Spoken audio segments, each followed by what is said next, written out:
예, 한 주간 잘 지내셨습니까? 예, 건강하시고 평안하십니까? 예, 우리 온라인 예배하시는 귀한 성도님들도 별거 없으시죠? 예, 평안하시고 또 하나님께서 우리 건강을 지키시고 또 한 주간 잘 지내게 하심을 감사합니다. 오늘이 이제 대강절 또 대림절, 강림절 두 번째 주일을 맞이하는데요.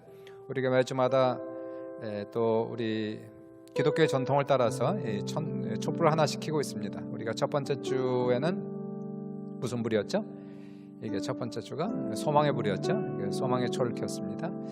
오늘 두 번째 주의 촛불은 평화의 촛불, The Light of Peace. 이 시간에 평화의 촛불을 켤 때에 여러분의 마음속에 하늘의 평강이 여러분의 가정과 또 여러분의 심령 속에 넘치시기를 주님의 이름으로 축원합니다. 평안하십시오.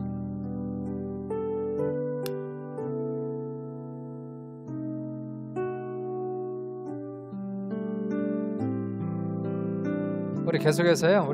우리 채팅으로 한번 서로 인사하는 시간 가졌으면 좋겠습니다. 우리 서로에게 평안을 한번 전할까요? 평안하시기 바랍니다. 이 시간에 이러한 인사를 좀 드렸으면 좋겠습니다. 샬롬, peace be with you. 여러분의 가정에, 여러분의 마음속에 하나님 주시는 절대적 평강이 넘칠 수 있기를 서로 한번 인사하는 그러한 시간 갖도록 하십시다. 우리 온라인 들어가셔서 서로 한번 인사하고요. 그리고 말씀 전하겠습니다. 오늘 같이 말씀 보겠습니다. 고린도 후서 5장 17절에서 21절까지 말씀 되겠어요. 고린도 후서 5장 17절에서 21절까지 말씀 되겠습니다. 같이 한번 읽을까요? 시작. 그런즉 누구든지 그리스도 안에 있으면 새로운 피조물이라. 이전 것은 지나갔으니 보라 새 것이 되었도다. 모든 것이 하나님께로서 났으며 그가 그리스도로 말미암아 우리를 자기와 화목하게 하시고 또 우리에게 화목하게 하는 직분을 주셨으니 곧 하나님께서 그리스도 안에 계시사 세상을 자기와 화목하게 하시며 그들의 죄를 그들에게 돌리지 아니하시고 화목하게 하는 말씀을 우리에게 부탁하셨느니라. 그러므로 우리가 그리스도를 대신하여 사신이 되어 하나님이 우리를 통하여 너에게 권면하시는 것 같이 그리스도를 대신하여 간청하노니 너희는 하나님과 화목하라. 알지도 못하신 일을 우리를 대신하여 죄로 삼으신 것은 우리로 하여금 그 안에서 하나님의 의가 되게 하려 하심이라. 제목은 하나님과 화목하라. 따라해 보실래요? 하나님과 화목하라. 우리 삶에서 가장 중요한 사람과의 관계가 깨질 때에 그때 상처가 아주 깊고 크게 다가오는데요. 특히 사랑했던 부부관계에서 한 사람이 외도하여 신뢰가 깨지고 이혼을 하게 되면 회복이 거의 불가능합니다. 누군가 이런 얘기를 했어요. 배우자의 외도는 천재지변이나 심각한 사고를 겪고 난 사람들이 느끼는 PTSD, 외상 후 스트레스 장애 수준의 정신적 고통과 같다. 보통 그러면 이제 외도한 배우자가 죄책감을 느끼고 돌아와야 마땅하지 않겠습니까? 근데 그렇지 않을 경우에 죄책감을 느끼지 않고 오히려 뻔뻔하게, 당당하게, 편안하게 잘 살고 있으면 도저히 용서가 되지 않습니다. 이런 경우는 대부분 원수지간이 되어서 평생토록 얼굴도 보지 않고 살아가는 것이 일반적이고요. 과연 이러한 부부가 다시 재결합하여 사랑하게 되고 그 이전보다 더 행복한 가정을 꾸리는 것이 가능할까요? 오늘 본문을 보시면 화목이라는 단어가 5번 등장하고 있어요. 화목 18절 2번, 19절에 2번, 20절에 1번, 그래서 5번 반복을 하고 있습니다. 중요한 단어겠죠? 공동 번역하고 새 번역 그리고 현대인의 성경을 보시니까 이 화목이라는 단어가 화해라는 단어로서 번역을 해놨습니다. 그래서 너희는 하나님과 화해하라 이렇게 해놨어요. 화해가 맞나요? 화목이 맞나요? 하나님과 화목하라. 하나님과 화해하라. 화해와 화목은 단어는 비슷하지만 그 의미는 조금 차이가 납니다. 화해라는 것은 여러분 아시죠? 화해한다. 관계가 깨졌을 때에 두 사람의 관계에 맺힌 것들을 풀어내어서 관계를 정상화시키는 것, 이걸 화해시킨다 그런 얘기를 하죠. 오해가 있으면 오해를 풀어야 되겠죠. 대화를 통해서 오해를 풀고 또는 분명한 죄가 발견되면 죄를 시인하고 용서를 구해야 되고요. 그리고 나서 상처를 입은 사람은 상대방의 죄를 기꺼이 용서해 준 아량이 있어야 그래야 이제 화해가 되는 겁니다. 그리고 이제 다시 시작할 수가 있게 되겠죠. 화목은 뭡니까? 화목은 좀 틀리죠. 화해가 있은 다음에 한 걸음 더 나아가는 점진적 단계가 화목이라는 단어가 되겠어요. 화목이라는 이 단어는 헬라어로 보시면은 카탈라게라는 단어인데요. 잘못된 관계를 새롭게 바꾸는 것. 다시 말해서 화목이라는 것은 화해라는 단계를 지나서 한 걸음 더 나아가 그 관계를 더욱 발전시키는 것을 화목이라는 단어를 씁니다. 역시 화목이라는 단어도 깨진 관계를 전제 조건으로 얘기하고 있는 거예요. 이거는 과거의 상태로 돌이키는 것이 아니고 정상화시키는 정도가 아니고 화목이라는 단어는 오히려 그 전보다 더 좋은 관계로 발전시키는 것을 화목이라는 단어를 지금 쓰고 있어요. 그러므로 화목은 화해를 포함하여 더 높은, 더 발전된 관계를 얘기할 때 화목이라는 단어를 쓰게 됩니다. 인간에게 가장 필요한 것은 사람들과 좋은 관계를 맺고 살아가는 건데요. 많은 관계들이 있어요. relationships, 복수형으로 쓰죠. 그러나 그 모든 관계들 중에서 제1관계, the relationship, 모든 관계의 출발점, 그것은 바로 하나님과의 관계가 됩니다. The relationship with God. 그러므로 인생에서 가장 먼저 풀어야 하는 관계가 하나님과의 관계가 되는 거예요. 하나님과의 관계가 화목하지 않으면 인생은 망가집니다. 왜냐하면 생각해 보세요. 가화만사성이라고 가정이 화목해야 모든 일이 잘 된다고 하지 않습니까? 그러나 인간에게는 가정의 화목 이전에 하나님과의 화목 관계가 우선한다는 것이에요.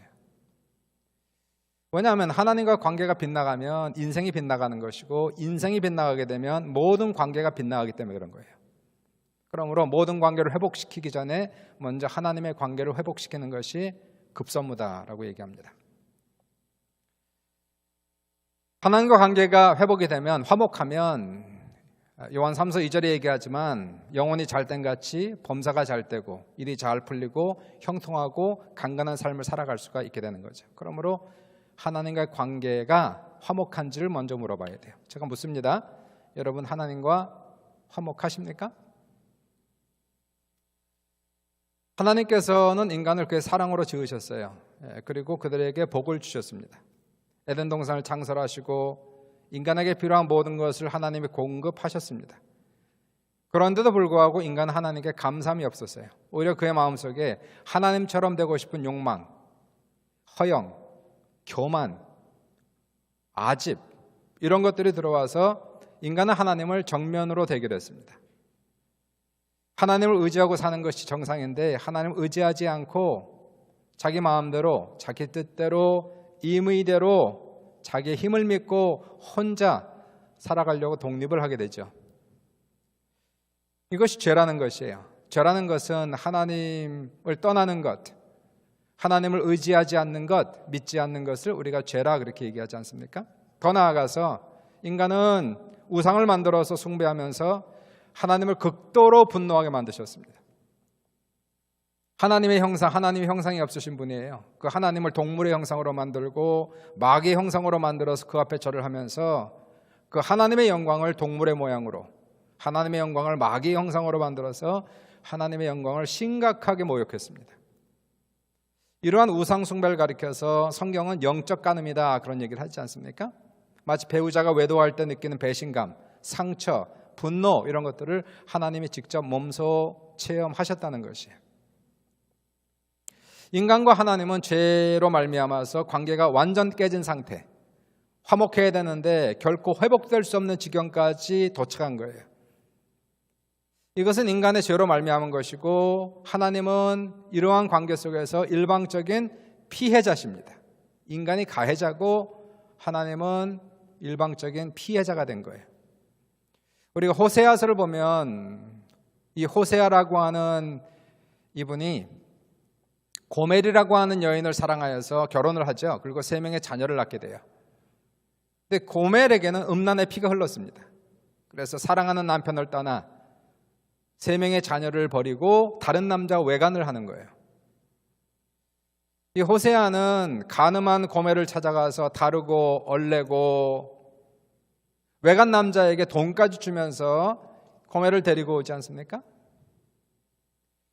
근데 고멜은 시간이 지나면서 또다시 남편과 자식을 버리고 또 다른 남자와 간음을 합니다. 이 사건은요, 그 당시에 우상숭배했던 이스라엘을 빗댄 사건이었어요. 우상숭배는 영적 간음이다, 그런 얘기를 한 거죠. 자, 이러한 고멜에게 준비된 것은 뭐였을까요? 관계가 깨져서 자신의 죄값을 먹는 거 아니겠습니까?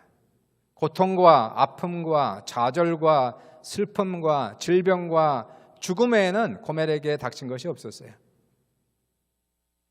이 고멜처럼 하나님과의 관계가 깨지고 뒤틀어져 있는 인생은 결국 자기의 인생 속에서 죄값을 먹고 살며 가시밭길을 걸어가게 된다는 것이, 마음의 평강이 없습니다. 안식이 없습니다. 의의 길을 알지 못하고 영적 소경이 되어 자신이 도대체 어디로 가고 있는지도 알지 못하고 살다가 허무하게 죽는 것, 이것이 죄의 결과라는 것이에요. 그러니까 참 중요한 것이, 모든 관계 회복이 중요하지만 관계 중에 관계, 첫 번째 관계, 가장 중요한 관계, the relationship이라고 하는 하나님과의 관계가 제1우선한다는 것이에요. 다시 한번 묻습니다. 여러분, 하나님과 화목하십니까? 자, 화목하려면 단계가 있겠죠. 첫 번째, 화해를 해야 돼요. 화해를 해야 됩니다. 그렇죠? 하나님과 화해를 해야 되는데 화해하셨나요? 화해하려면 어떻게 해야 돼요? 일반적으로 화해를 하려면 죄인이 먼저 죄를 고백해야죠. 용서를 구해야죠. 이게 시작이 아닙니까? 화목하려면, 화해하려면 내가 죄를 지었으니까 죄를 진심으로 고백하고 용서를 구하는 거예요. 인간이 죄를 고백하는 거죠. 하나님께 용서를 구하고 하나님과 화해하기를, 하나님과 화목되기를 청해야 됩니다. 그러면 하나님께서 용서를 구하는 사람들의 죄를 100% 용서하실까요? 아니면 그렇지 않을 수도 있을까요? 내가 죄를 회개하면 하나님 100% 용서를 하실까요? 아니면 그렇지 않을 수도 있을까요? 자, 여기에 대해서는요, 우리가 좀 생각을 좀 해봐야 됩니다. 이 질문을. 우리가 용서를 구하면 하나님 보시기에 가하시면 용서해 줄 수도 있고, 하나님 보시기에 가하지 않으시면 용서하지 않을 수도 있는 겁니다. 그건 하나님의 특권이에요. 용서는 강요한다고 되는 게 아니지 않습니까? 내가 용서를 구했으니까, 또 두 사람 쌍방 사이에서 한 사람이 죄를 범했어요. 내가 죄를 구했으니까 당신은 당연히 용서해야 된다고 강요할 수 없잖아요. 그건 진정한 사죄가 아니죠. 그냥 난 용서하고 용서를 구하고 저 사람이 용서를 간절히 기대할 뿐이지 어떻게 용서를 내가 요구할 수 있어요. 어떤 분이 이런 글을 썼는데 공감이 되더라고요. 상처받은 사람에게 용서는 매우 중요하다. 용서는 자신을 위한 위로의 과정이다. 용서는 자신을 위해서 하는 것이다. 하지만 무조건적인 용서를 강요해서는 안 된다. 말씀의 근거에 용서를 강요하다 보면 경우에 따라 가해자보다 피해자가 더 무거운 짐을 지고 용서해야 되는 압박과 고통을 겪게 된다. 이해가 되죠? 용서해야 된다는 부담감. 가해자보다 피해자가 더 고통스럽다는 얘기예요. 용서를 강요하기 전에 상처받은 사람의 마음을 헤아려주고 이해해줄 필요가 있다. 그들의 아픔에 공감하고 위로하는 것이 먼저다. 무리하게 하나님의 말씀으로 용서를 강요할 경우 오히려 역효과를 낳을 수 있다. 그렇게 썼어요. 저는 극히 동감을 합니다. 내 입장에서 내가 죄를 졌다면 난 그냥 회개하고 용서를 구하는 것이 나의 입장이고요. 피해자는 용서를 해줄 수도 있고 안 해줄 수 있는 그러한 특권이 본인에게 있는 거예요. 인간관계에서도. 그러니까 우리가 하나님을 빚쟁이로 만들면 안 됩니다. 하나님은 우리에게 빚진 것이 아무것도 없어요. 내가 기도했으니까 하나님은 우리에게 응답하셔야 될 의무가 있다 라든가, 내가 하나님께 헌신했으니까 하나님이 나에게 복을 주셔야만 한다 라든가, 내가 믿었으니까 하나님 반드시 역사하셔야만 한다 라는 강요를 한다든가, 내가 회개했으니까 하나님 반드시 나의 죄를 용서해야만 한다라고 강요하거나 요구할 수는 없다는 거예요. 하나님은 인간에게 결코 강요당하지 않으시고 강요받지 않으시고 스스로 완전히 자유로우신 분이시다는 겁니다. 자, 구약 성경을 보시면 제사법이 나와요. 제사법. 제사라는 것은 인간이 하나님께 드리는 희생 제물입니다. 인간이 하나님께 드리는 거예요. 중요한 몇 가지 제사가 있는데 그중에 두 개를 소개하면, 사람이 하나님께 죄를 범하면 무슨 제사를 드려야 됩니까? 속죄 제사를 드려야 돼요. 속죄하는 제사를 드려요. 동물을 희생 제물로 삼아서 피를 흘리고 자신의 죄를 고백하면서 속죄를 원하는 겁니다. 하나님께 양을 잡고 소를 잡기도 하고 비둘기를 잡기도 하고 피를 흘리고 각을 떠서 태워서 하나님께 속죄 제물로 바쳐서 나의 죄를 용서해달라는 속죄 제사를 드려요. 그러면 동물 제사를 드리면 속죄는 자동으로 되는 겁니까? 그렇지 않았다는 거예요. 희생을 드리는 사람의 진정성에 따라서 하나님이 속죄한 경우도 있고 속죄하지 않은 경우도 있었다는 거예요. 구약에 보시면. 또 다른 하나는 화목제물입니다. 화목제물은 좀 틀려요. Fellowship offering 또는 Peace offering. 하나님과 화목하기를 원하는, 죄와 관계없이 하나님과의 관계를 잘 유지하기 위하여 하나님과의 관계를 더 발전시키기 위해서 드리는 희생제물이 여기에 나오는 화목제물이었어요. 화목제물, 화목제사. 이거 마치 무엇과 비슷하냐면 어떤 회사의 직원이 사장님께 올려드리는 선물과 비슷한 거예요. 크리스마스가 되면 좋은 관계를 유지해야 되지 않습니까? 사장님하고 선물을 드려야 되잖아요. 그러니까 하나님과 좋은 관계를 맺기 위하여, 하나님의 은혜를 받기 위하여 하나님께 이러한 선물을 드리는 거였어요. 그것이 희생제물이었습니다. 당연하죠. 우리 인생의 생사화복을 주장하신 하나님과 좋은 관계를 맺어야 되지 않습니까? 화목제물을 올려드리는 거예요. 자, 그러면 화목제물을 드리면 하나님께서 반드시 우리와 좋은 관계를 맺어야만 하는 것입니까? 그렇지 않았다는 거예요. 역시 화목제물을 드리는 사람의 마음에 따라 연락이 되기도 하고 연락이 안 될 수도 있었다는 겁니다. 누가 있었죠? 그런 경우가 성경에 보시면 창세기 4장을 보시면 하나님께서 아벨의 제사는 받으시고 가인의 제사는 받지 않으셨다는 거예요. 무엇 때문에? 그 사람의 마음의 진정성 때문에 한 사람은 받고 한 사람의 제물은 받지 않았다는 겁니다. 자, 그럼 한번 제가 다시 물을게요. 여러분은 하나님과의 관계를 그럼 어떻게 회복할 수 있습니까? 어떻게 화목하게 할 수 있습니까? 그게 하나님의 자유인데 어떻게 하나님의 이러한 화목의 관계를 우리가 얻을 수 있을까? 여기에 대한 대답이 오늘 본문의 말씀이 되는 거예요. 18절과 19절 보시니까 18절 한번 제가 볼게요. 18절 읽어보시면 모든 것이 하나님께로서 났으며 그가 그리스도로 말미암아 우리를 자기와 화목하게 하시고 또 우리에게 화목하게 하는 직분을 주셨으니, 잘 보세요. 여기에서 그가 그리스도로 말미암아, 그가는 누굽니까? 누가 그리스도로 말미암아? 여기서 나기하는 그가 그리스도로 말미암아 우리를 자기와 화목하게 하시고, 그럼 그가는 누굽니까? 그가는 하나님을 얘기하는 거예요. 하나님께서 그리스도로 말미암아 우리를 하나님 자신과 화목하게 하셨다 얘기를 하고 있죠. 하나님께서 그리스도로 말미암아 우리를 하나님 자신과 화목하게 하셨다 이 얘기합니다. 19절 보세요. 19절 또 보시니까 곧 하나님께서 그리스도 안에 계시사 세상을 자기와 화목하게 하시며 그들의 죄를 그들에게 돌리지 아니하시고 화목하게 하는 말씀을 우리에게 부탁하셨네. 역시 마찬가지입니다. 하나님께서 그리스도 안에 계시사 세상을 누구와 화목하게 하시고, 여기 자기는 누굽니까? 예, 그 자기 말고요, 그렇죠? 남자 여자 자기 말고 여기서 말하는 자기는 하나님 자신을 얘기하는 거예요. 하나님께서 그리스도 안에서 그리스도로 말미암아 세상을, 우리를 당신 자신과 화목하게 하셨다라고 얘기하고 있습니다. 그러면 오늘 본문에서 화목을 청한 주체는 누굽니까? 누가 화목을 시작한 거예요? 이 화목은 인간이 시작한 것이 아니라 하나님께서 이 화목을 시작하셨다 하는 거예요.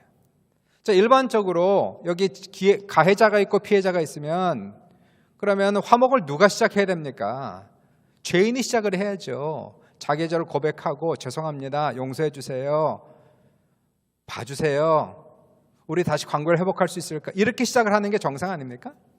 근데 오늘 본문은 그게 아니라는 거예요. 인간이 회개하기도 전에 여전히 하나님 앞에 반역하여 자기 멋대로 살아가고 있는 그때 이미 하나님께서 그리스도 안에서 그리스도를 통하여 그리스도로 말미암아 자기와 화목하게 하셨다. 그렇게 지금 얘기하는 거예요. 그러니까 하나님께서 온 인류를 향해서 하시는 말씀이 뭐냐면 인생 따라 돌아오란 얘기죠. 내가 너의 모든 죄를 다 용서해 줄 테니까 자, 이제 우리 화목하게 지내자라고 하나님이 먼저 손을 내밀으셨다는 거예요. 인간에게, 우리에게. 어떻게 이런 일이 있을 수 있을까 하는 겁니다. 아까 말씀드렸습니다. 죄인은 뻔뻔하게 살고 있어요. 뻔뻔하게 회개도 하지 않고 살고 있는데 용서할 수 있나요? 근데 피해자가 하나님 자신이 아무런 죄를 범하지 않은 하나님께서 먼저 가해자에게 손을 내밀었단 말이에요. 이게 어떻게 가능해졌습니까? 어떤 일이 있습니까? 만약에 우리가 하나님께 화목을 청했으면 하나님이 자기 의지가 있는 거예요. 하나님이 용서할 수도 있고 안 할 수도 있는 겁니다. 그렇죠? 근데 이번에는 하나님이 먼저 청했어요. 그러면 이번에는 우리 자유의지가 누구한테 있어요? 우리에게 있는 거예요. 우리가 하나님의 화목을 받아들일 수도 있고 받아들이지 않을 수도 있는 자유의지가 이제 우리한테 생겼다는 거예요. 굉장한 차이가 아닙니까? 모든 사람에게는 이제 하나님과 화목할 수 있는 기회가 주어졌다. 모든 사람에게는 용서할 수 있는 기회가 주어졌다는 거예요. 왜일까요? 하나님이 먼저 이 일을 시작하셨고 손을 내밀었기 때문에 가능해졌다는 거예요. 참 이게 참 놀라운 거 아닙니까? 그래서 이게 복음이라고 하는 것이 참 놀라운 것이 모든 사람들에게 은혜로 다가오는 건데 어떻게 이러한 놀라운 신기한 일이 일어날 수 있습니까? 세상에선 도저히 볼 수 없는 있을 수 없는 어떠한 이러한 일이 어떻게 일어났느냐는 얘기예요. 그것이 바로 오늘 본문에서 다시 나오는 아까 얘기한 18절과 19절에 따라해 보세요. 그리스도로 말미암아. 이게 18절입니다. 그리스도로 말미암아. 두 번째입니다. 따라해 보세요. 그리스도 안에서. 이건 19절에서 얘기하고 있는 거예요. 그러니까 하나님 방법이죠. 하나님께서 그렇게 하셨다는 거예요. 하나님께서 우리 인간에게 먼저 화목을 청하신 것은 그리고 이제 인간에게 자유의지가 있게 하신 거예요. 받든지 말든지 이건 우리의 초이스가 된 겁니다. 이제 참 신기하죠? 피해자가 먼저 손을 내밀고 이제 가해자가 이 화목을 할 거냐 말 거냐. 어떻게? 그리스도로 말미암아 그리스도 안에서 이렇게 표현이 되는 거예요. 옛날 복음성가인데 혹시 아시는지 모르겠네요. 예수 안에서 우리 화목됐네. 예수 안에서 우리 화목됐네. 하나님의 영광 함께 누릴 소망 있네. 예수 안에서 우리 화목됐네. 여러분 거기서 우리 화목됐다는 게 누구와 화목을 얘기하는 건지 아세요? 그 찬송가에서 그 화목이 하나님과의 화목을 얘기했던 거예요. 예수 안에서 우리 하나님과 화목됐네. 하나님의 영광 누릴 소망 있네. 그 얘기하고 있는 거예요. 그러니까 하나님과의 화목은 하나님 먼저 시작을 하셔야 됐는데 바로 누구 안에서? 예수 안에서 예수 그리스도로 말미암아 이 화목이 시작되었고 가능해졌다는 것을 얘기하고 있어요. 예수님께서 화목 제물로 죽으신 겁니다. 하나님께서 예수 안에서 인간들의 모든 죄를 용서하시고 이미 화목해진 거예요. 하나님이 인간을 향해서 바라본 눈은 이미 화목해진 거예요. 사람들이 돌아오기만 하면 된다는 거예요. 20절 보시니까 그러므로 우리가 그리스도를 대신하여 사신이 되어 하나님이 우리를 통하여 너희를 권면하시는 것 같이 그리스도를 대신하여 간청하노니 너희는 하나님과 화목하라, 이렇게 얘기하지 않습니까? 저도 그리스도의 사신 되어 여러분에게 간청합니다. 여러분에게 권면합니다. 하나님과 화목하세요. 하나님과 화목을 누리세요. 우리가 하나님과 화목하고 좋은 관계를 맺으려면 어떻게 해야 될까요? 이미 답은 나왔습니다. 예수 안에서 예수로 말미암아, 그렇게 나왔지 않습니까? 하나님과 정말로 화목한 관계를 맺기 위하여, 하나님과 최고의 관계를 누리기 위해서 가장 중요한 것은 나의 경건이 아니라는 거예요. 나의 의가 아니라는 거예요. 나의 선행이 아니라는 겁니다. 이미 예수님께서 십자가로 의를 이루셨어요. 십자가로 최고의 선행을 행하셨어요. 예수님께서 십자가로 최고의 경건을 행하셨어요. 하나님의 아들이 인간의 모습으로 오셔서 죄를 다 짊어지시고 십자가에서 피 흘려 찢기시고 돌아가시는 이 엄청난 희생을 올리셨다는 거예요. 그러므로 주님과 올바른 관계를 맺기 위해서는 우리의 삶이, 우리의 인생이 전부 다 그리스도로 말미암아 그리스도 안에서 이루어져야 된다는 것이에요. 하나님 앞에 나아갈 때 우리의 선행을 가지고 나갈 수 없어요. 우리의 선행은, 우리의 의는 더러운 옷과 같아요. 냄새나요. 그러므로 우리는 오직 주님을 믿고 의지하는 것, 주님 안에 거하는 것, 주님만을 붙드는 것. 하나님, 나는 주님을 떠나면 아무것도 아닙니다. 주님을 떠나면 생명이 없어요. 주님을 떠나면 죄인으로 발각돼요. 주님을 떠나면 저주받을 인생이에요. 그러한 고백을 드리며 살아가는 거예요. 한번 따라해 보실래요? 주님 없이는 난 죄인입니다. 주님을 떠나면 난 멸망당합니다. 난 주님만 믿습니다. 주님만 의지합니다. 주님 안에 거합니다. 나를 도와주소서, 나를 숨겨주소서, 나를 덮어주소서, 나를 구원해 주소서. 이러한 신앙을 가지고 주님 안에 꼭 붙어있는 사람, 이 사람을 하나님께서 내려다보시고 그리스도를 떠난 상태에서 우리를 보시면 죄인으로 발각돼요. 그러나 그리스도 안에서, 그리스도를 말미암아 우리를 바라보실 때에 이미 화목해져 있단 말이에요. 우리가 하나님께로 돌아가야 되는데, 보세요. 하나님께서 우리 인생에게 손을 먼저 내미셨어요. 돌아오라고. 누구를 통하여? 그리스도를 통하여. 중재자입니다. 예수님께서. 유일한 중재자.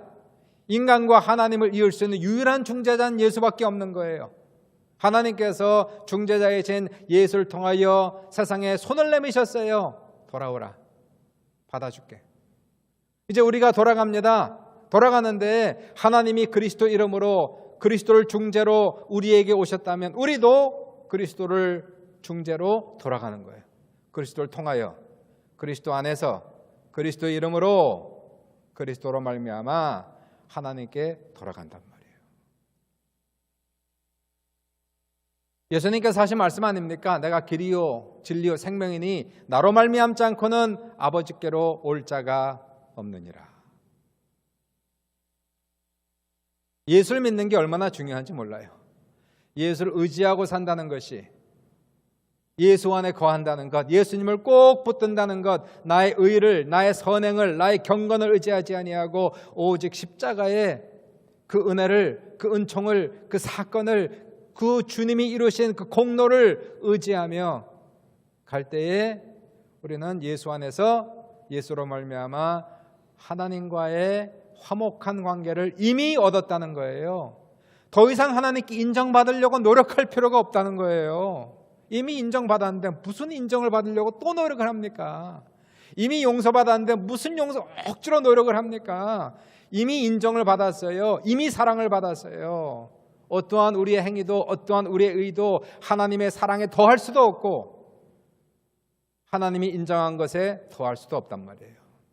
믿으시기를 주님의 이름으로 축원합니다. 나는 이미 사랑받았어요. 나는 이미 인정받았어요. 나는 이미 용서받았어요. 나는 이미 구원받았어요. 예수 안에서, 예수로 말미암아. 여러분, 이게 얼마나 중요한지 몰라요. 이것을 믿는다는 것, 이러한 믿음 안에 내가 거한다는 것, 이러한 믿음 속에서 하나님을 바라본다는 것. 욥기 22편 22장 21절에 이 말씀이 나옵니다. 너는 하나님과 화목하고 평안하라. 그리하면 복이 내게 임하리라. 이렇게 말씀하세요. 여러분, 우리가 신앙생활 잘하면 하나님 복 줄 것 같고, 신앙생활 조금 잘못하면 하나님 벌 받을 것 같고, 그럴 때 있지 않습니까? 이거는 나를 의지하는 거예요. 나의 경건을 의지하고 있는 거예요. 나의 의를 의지하고 있는 거예요. 내가 조금 잘하면 하나님이 복을 주시고, 내가 조금 못하면 하나님께서 벌을 주시고, 그게 아닙니다. 우리가 아무리 잘해도 우리는 복을 받을 수 있는 자격이 없어요. 아무리 우리가 열심히 해도 구원을 받을 수 없어요. 예수님이 하신 거예요. 설사 우리가 죄를 범하였다 할지라도 그 죄 때문에 하나님께서 우리에게 벌 주지 않으세요. 누구든지 그리스도 안에 있는 사람은 정죄함이 없나니, 정죄함이 없단 말이에요. 얼마나 이게 중요합니까? 인생의 모든 문제의 근본, 모든 문제의 근본은 해결되지 않은 하나님과의 관계에서 비롯되는 unresolved relationships. 해결되지 않은 하나님과의 관계. 하나님과의 관계가 얽히면 다 얽히는 거예요. 심령이 얽혀요. 관계가 얽혀요. 인생이 얽혀요. 뭐가 되는 게 아무것도 없어요. 가장 중요한 관계가 얽히니까 다 얽힌단 말이에요. 실타래가 얽혀 있을 때 아무리 풀려고 해도 풀리지 않는데 어느 한 군데가 풀리면 술술술술 풀릴 때가 있듯이 하나님과 관계가 풀리면 희한하게 모든 것들이 술술술술 풀려나간단 말이에요. 그러므로 로마서 5장 1절에 우리가 믿음으로 의롭다 하심을 받았으니 우리 주 예수 그리스도로 말미암아 하나님과 화평을 누리자. 여러분, 하나님과 화평의 관계를 누리시기를 주님의 이름으로 축원합니다. 믿음 안에서 누리는 거예요. 믿으시길 주의 이름으로 축원합니다. 의심하지 말고, 하나님의 사랑을 의심하지 말고, 예수 그리스도의 십자가 사건을 결코 의심하지 아니하며 우리는 오직 예수를 붙들고 예수 안에 있음으로 말미암아 비록 예수를 떠나선 죄인이지만 예수 안에서 나는 죄사함 받고 의인이 되었다. 하나님 나를 의인으로 만드셨다. 예수 안에서 하나님이 나를 자녀로 삼으셨다. 이미 하나님 안에서, 예수 안에서 나는 아브라함의 복을 받았다. 믿으셔야 되는 거예요. 여러분의 여러분의 머리에 있는 하늘은 열린 거예요. 열려 있어요. 예수 안에서, 예수로 말미암아 열려 있단 말이에요. 성령 충만을 받고 들어가도 복을 받고 나가도 복을 받고 다 예수로 말미암아 예수 안에서 이미 우리에게 주신 하나님의 놀라운 신령한 은혜임을 믿으시기를 주님의 이름으로 축원합니다. 이것을 믿을 때에, 그리고 믿음 안에 거할 때에, 오직 예수를 붙들 때에 이미 하나님과의 관계는 화목하게 된 거예요. 변동이 없습니다. 하나님의 복이 넘치는 귀한 역사가 나타나는 거예요. 놀랍지 않습니까? 우리가 하나님께 화목을 청했으면 하나님께서 받을 수도 있고 안 받을 수도 있는데, 이게 반대가 된 거예요. 하나님께서 예수 그리스도의 십자가의 사건을 통하여 예수 안에서 예수로 말미암아 먼저 우리에게 화목을 청했으므로 이제는 우리에게 선택권이 생겼네. 원하는 사람은 누구든지 화목할 수 있어요. 그러나 원치 않는 사람은 하나님이 청한 손을 잡지 않으면 화목하지 않습니다. 이게 복음이라는 거예요. 할렐루야. 주님이 청하신 손, 이 화목의 손, 이미 여러분은 잡으신 줄 믿습니다. 주님 안에 거하는 줄 믿고 있어요. 이 믿음에서 벗어나지 말고 오직 예수를 붙들고 예수 안에서 하나님의 얼굴을 바라보며 승리하시기를 주님의 이름으로 축원합니다.